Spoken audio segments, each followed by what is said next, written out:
Eu não tinha vontade de viver, eu não tinha vontade mais de me levantar da cama. Às vezes até as pessoas que te amam não te protegem porque acham que a frescura, ela é falta de Deus. A depressão é quando eu não estou confortável na minha primeira casa, no meu corpo. É como se eu vivesse em uma prisão que os outros não viam. Eu era triste 100% do tempo. Na noite de Natal eu passei velando o corpo de minha filha.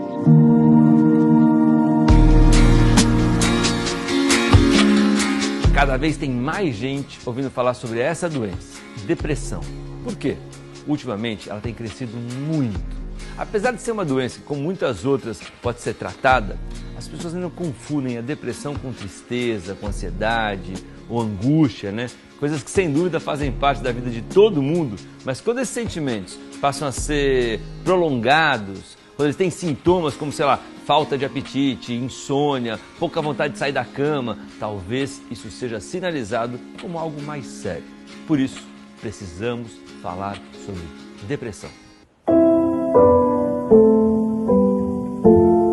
No dia 11 de julho de 2018, eu pulei do meu apartamento onde eu morava.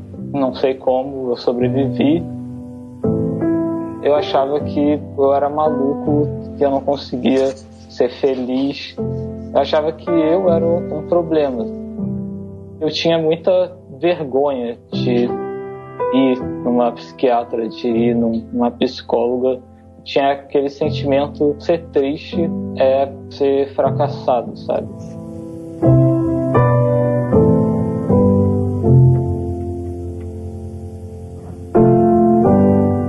Eu tive muito apoio da minha mãe. Ela é uma pessoa maravilhosa, eu amo muito ela. Várias pessoas falavam, mas ele não tem nada, esse menino só tira 10. Acho que a gente tem que ter um grau de suspeição e de aceitação que tem que fazer alguma coisa e não ter preconceito com isso muito grande, né? Muitas pessoas passam por essa doença sem dar o nome de depressão ou sem conseguir pedir ajuda, por se sentirem culpadas, por terem medo do julgamento dos outros. Aquela pessoa que a gente pensa que está bem, que a gente acha que tem tudo para ser feliz, pode estar sofrendo com alguma doença. Porque a depressão pode surgir sem nenhum motivo aparente. Ninguém mesmo escolhe estar com depressão. Depressão é uma doença da mente. Altera circuitos cerebrais em que a pessoa tem pouca recompensa em relação à vida dela. São fatores genéticos que predispõem o indivíduo a ter aquilo e tem um componente que a gente chama do ambiente. Um grande trauma, uma perda de alguém importante. Isso tudo contribui para que aquele indivíduo possa deprimir. As depressões leves não necessariamente precisam de remédio. Boas intervenções terapêuticas, a atividade física ajudam e podem ter bastante eficácia. E as depressões moderadas e graves com certeza precisam ser medicadas. Quando eu tomo o remédio, ele não é uma pílula da felicidade, ele não me faz ficar bem. Ele muda a forma como o cérebro funciona e cada indivíduo vai construir a sua própria felicidade e resolver os seus próprios problemas. Agora que a sua história chegou no nosso grupinho de WhatsApp que a gente montou aqui desse conteúdo, eu falei, a gente precisa muito conversar com essa mãe. Então cá estou eu, Socorro, para te ouvir. Eu espero que eu possa ajudar. Fala sobre Tainá.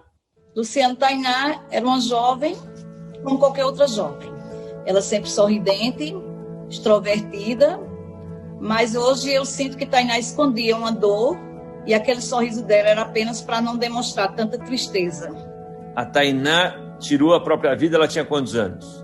22 anos. Aconteceu isso no dia 24 de dezembro. Natal? Época de Natal? A noite de Natal eu passei velando o corpo de minha filha. Meu Deus do céu. A sua dor se transformou num projeto para apoiar outras famílias que ou passaram pelo que você passou ou para evitar que outras famílias passem pelo que você passou. A gente sabe hoje que psicólogo, nem todo mundo tem o poder aquisitivo de ir para um psicólogo, né? É por isso que o meu objetivo desse espaço, dessa ONG, é para que a gente ofereça gratuitamente essa ajuda. sempre digo que eu transformei a minha dor em solidariedade. Tainá foi e ficou. A memória dela está muito viva. Eu queria tanto que alguém tivesse escrito um poema sobre isso, queria tanto que não fosse eu, queria tanto que não fosse eu que tivesse escutado Tenha Pensamentos Felizes. A felicidade é uma escolha. Ai, mas todo mundo fica triste, depressão, bobagem, frescura. Toma um chazinho, não toma remédio não. Eu, hein? Isso aí é falta de Deus. Eu, enquanto mulher preta, infelizmente, por um tempo, estava acostumada com a dor. Então, quando ela vinha, eu falava, não, ela é minha, e eu abraçava, e eu ficava, não, realmente ela me pertence, porque o mundo me convenceu que a dor me pertencia. E depois de um tempo eu entendi que a dor não é minha. A nossa sociedade, ela é estruturada de forma violenta. Mulheres, LGBTs e pessoas negras são os corpos que vão sofrer maiores violências. E essa experiência de sofrer uma violência simplesmente por ser quem se é, isso pode produzir uma sensação de auto-ódio. Esse afeto do auto-ódio pode gerar na pessoa um quadro grave de depressão. A luta coletiva é um caminho de saúde muito interessante, muito importante. Às vezes a gente pensa autocuidado só numa perspectiva da terapia, da yoga, da meditação, e que é maravilhoso, que é super importante. Mas autocuidado também é um envolvimento coletivo por aquilo que é interessante para mim, é interessante para o outro e que pode mudar o mundo. Acho que dá para mudar muita coisa a partir do diálogo e da fala. Tem que falar suicídio para a gente entender o que levou a esse processo. Tem que falar depressão e entender que existem vários tipos de depressão a partir de vivências específicas. Tem que dar nome, a gente só muda o que a gente dá nome. É a mesma coisa que você dá nome às violências. Claro que machuca. Mas você saber que é uma violência, saber que é um abuso, saber que é um trauma, já é um início. Como disse a Riane, identificar um trauma é super importante. Os fatores que levam à depressão são muito variados. Vão desde bullying, questões financeiras, estresse, até casos marcados por traumas e violências extremas. Como é o caso da Anne. Com apenas 7 anos, ela foi abandonada pela mãe e passou anos sendo abusada sexualmente pelo próprio pai. A minha mãe, ela foi embora. Ela me deixou morando com meu pai, eu e a minha irmã. Foi aí que os abusos começaram de uma maneira muito forte e recorrente. Ele ia na minha cama e me tocava. Fazia eu fazer sexo oral nele. Desde essa época eu me lembro de ter depressão, assim, da minha vida não fazer nenhum sentido, sabe?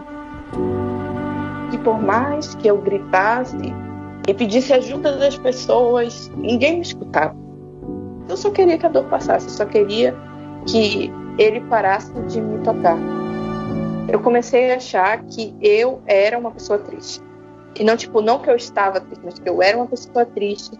A gente começa a confundir a depressão com a nossa personalidade. E demorou um tempo para eu perceber e aceitar esse fato de que, sim, eu ia ter que tratar o meu abuso sexual se eu quisesse melhorar a minha situação psíquica. A sociedade ainda tem uma dificuldade grande de entender que adolescente tem depressão e que criança também pode ter depressão. Eventos adversos traumáticos, como abusos, podem fazer com que esse gen se expresse mais cedo de uma forma mais severa. Se uma criança começar a falar que está querendo sumir, que quer acabar com tudo e que quer morrer, isso é um pedido de ajuda. Não vamos olhar para isso como manipulação da criança. É comunicação, que algo está muito difícil na vida dela e ela precisa de ajuda.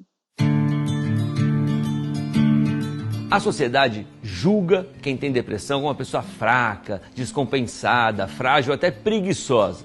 Tudo isso são preconceitos que podem trazer consequências gravíssimas. Lembrando que essa doença está sempre mais próxima do que a gente imagina. Amigos, parentes, colegas de trabalho.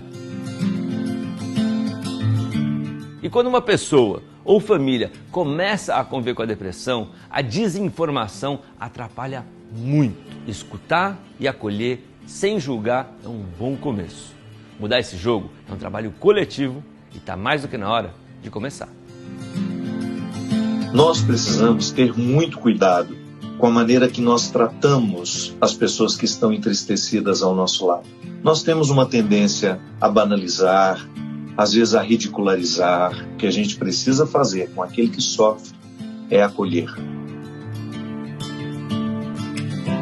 Falar em solução. Quanto mais a gente fala, mais as pessoas vão refletindo. A coisa que mais ajuda uma pessoa que eu poderia falar é reconhecer que você precisa buscar um tratamento. Se tu começa a ficar melhor, não resista a isso, entendeu? Não resista a se sentir melhor. Não ache que isso não é você, que estar melhor não é você, porque é você sim. Hoje em dia eu quero muito estar viva, eu gosto de estar viva. É para eu estar aqui.